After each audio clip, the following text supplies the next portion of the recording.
Assalamualaikum warahmatullahi wabarakatuh.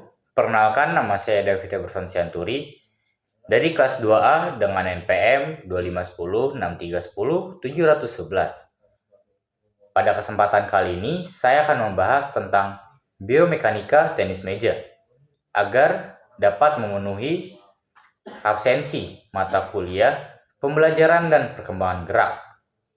Baik, tenis meja merupakan salah satu cabang olahraga yang membutuhkan kecepatan, ketepatan, koordinasi, serta kemampuan pengambilan keputusan dalam waktu yang sangat singkat. Untuk menghasilkan teknik yang efektif dan efisien, diperlukan pemahaman mengenai biomekanika ini. Melalui kajian biomekanika, kita dapat mengetahui bagaimana tubuh bergerak saat melakukan berbagai teknik, seperti forehand, backhand, service, dan smash. Selain meningkatkan performa, biomekanika juga berperan penting dalam mencegah cedera akibat gerakan yang kurang tepat. Sebelum kita membahas lebih lanjut, kita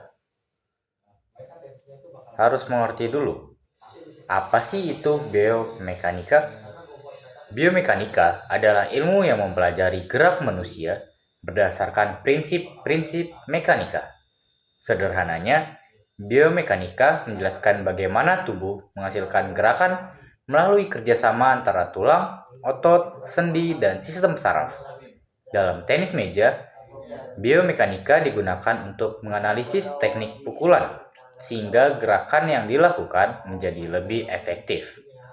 Dengan memahami biomekanika, seorang atlet dapat menghasilkan pukulan yang lebih kuat, lebih akurat, dan lebih efisien dalam penggunaan energi. Selain itu, biomekanika juga membantu pelatih dalam mengidentifikasi kesalahan teknik, sehingga proses latihan dapat dilakukan secara lebih terarah dan ilmiah tentunya. Prinsip pada biomekanika tenis meja. Dalam tenis meja terdapat beberapa prinsip biomekanika yang sangat penting. Prinsip pertama adalah keseimbangan atau balance. Keseimbangan memungkinkan pemain mempertahankan posisi tubuh saat bergerak ke berbagai arah untuk mengejar bola. Prinsip kedua adalah gaya atau force. Gaya dihasilkan oleh kontraksi otot dan digunakan untuk menggerakkan tubuh maupun mengayunkan raket atau bat. Prinsip ketiga adalah momentum. Momentum merupakan kombinasi antara massa dan kecepatan gerakan yang membantu menghasilkan pukulan yang lebih kuat. Prinsip terakhir ialah koordinasi gerak. Dalam tenis meja, hampir seluruh bagian tubuh bekerja secara bersamaan. Semakin baik koordinasi yang dimiliki pemain, semakin efisien pula dan akurat gerakan yang dihasilkannya. Selanjutnya, posisi siap atau ready position. Sebelum melakukan pukulan, pemain harus berada dalam posisi siap atau ready position. Posisi ini ditandai dengan lutut yang sedikit ditekuk, badan sedikit condong ke depan, serta berat badan yang bertumpu secara seimbang pada kedua kaki. Posisi raket berada di depan tubuh sehingga siap digunakan untuk menyerang maupun bertahan. Dari sudut pandang biomekanika, posisi siap berfungsi untuk menurunkan pusat gravitasi tubuh sehingga keseimbangan menjadi lebih baik. Selain itu, posisi ini memungkinkan pemain bergerak lebih cepat ke kanan, ke kiri, dan ke depan maupun ke belakang, sesuai arah datangnya bola atau bat. Bukan bat, tapi bola. Semakin baik posisi siap yang dilakukan, semakin cepat pula respon pemain terhadap permainan lawan. Oke, selanjutnya biomekanika forehand. Forehand merupakan salah satu teknik dasar yang paling sering digunakan dalam tenis meja. Gerakan forehand dimulai dari tahapan persiapan. Pada tahap ini, bahu dan pinggul diputar ke belakang, sementara berat badan bertumpu pada kaki belakang. Selanjutnya, masuk ke tahap pelaksanaan. Pada fase ini, terjadi rotasi pinggul dan badan ke arah depan. Gerakan tersebut diikuti oleh ayunan lengan dan pergelangan tangan hingga raket mengenai bola. Tahap terakhir adalah follow through atau gerakan lanjutan. Setelah kontak dengan bola, ayunan tetap dilanjutkan secara alami untuk menjaga keseimbangan dan mengurangi resiko cedera. Yang menarik, kekuatan forehand sebenarnya tidak hanya berasal dari lengan saja. Sebagian besar tenaga berasal dari kaki dan pinggul yang kemudian ditransfer secara beruntun ke badan, lengan, raket, dan akhirnya ke bola. Prinsip ini dikenal sebagai transfer energi atau kinetic chain. Selanjutnya, biomekanika backhand.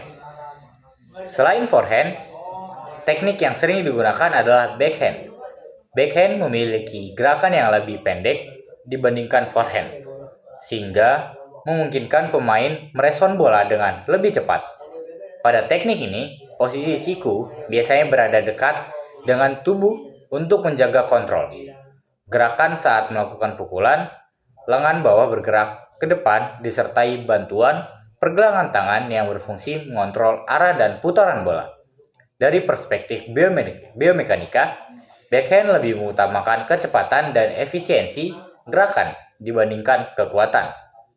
Oleh karena itu, koordinasi antara siku, lengan bawah, dan pergelangan tangan menjadi faktor yang sangat penting dalam menghasilkan pukulan yang akurat. Selanjutnya nih, yang tidak kalah penting, biomekanika servis dan smash.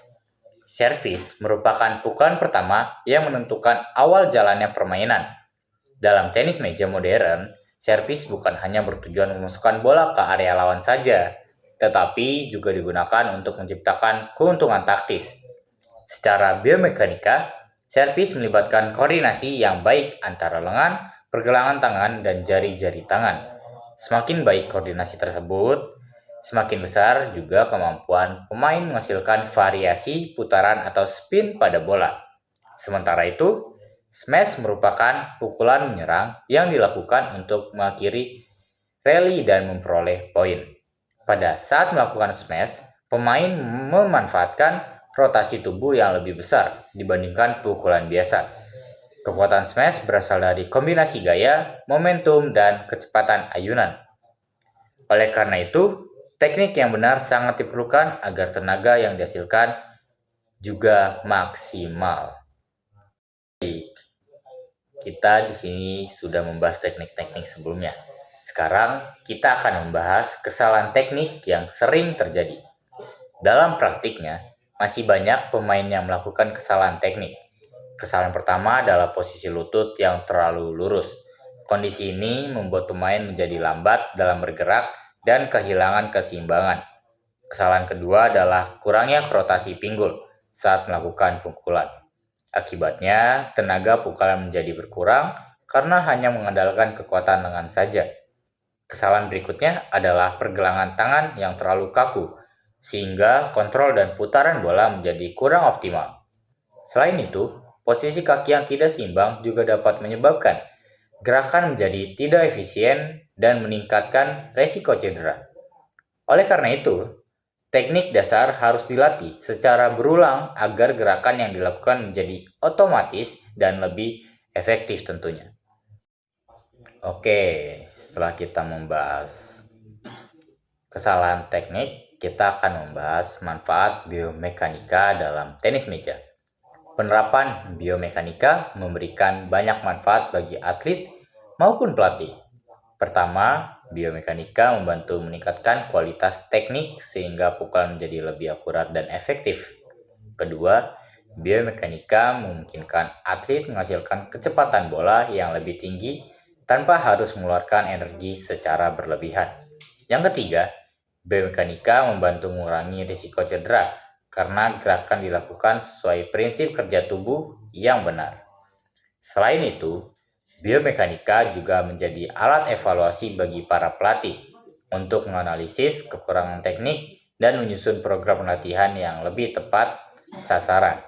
Dengan kata lain, biomekanika berperan penting dalam mendukung peningkatan prestasi atlet tenis meja.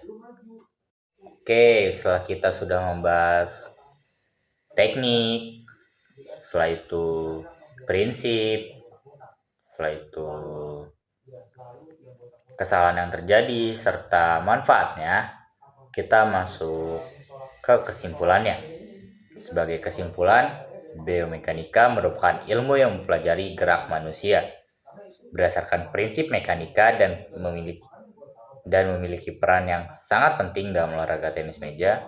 Melalui biomekanika ini, kita dapat memahami bagaimana tubuh menghasilkan gerakan yang efektif pada teknik forehand, backhand, service, maupun smash.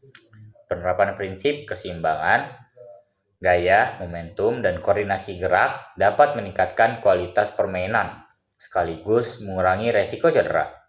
Oleh karena itu, pemahaman biomekanika tidak hanya penting bagi atlet, tetapi juga bagi pelatih dan mahasiswa pendidikan jasmani, kesehatan, dan rekreasi, terutama pada Universitas Singapura Bangsa Karawang. Sebagai dasar untuk mengembangkan teknik olahraga secara ilmiah. Sekian video edukasi yang dapat saya buat dan saya sampaikan, semoga bermanfaat. Terima kasih. Wassalamualaikum warahmatullahi wabarakatuh. See you.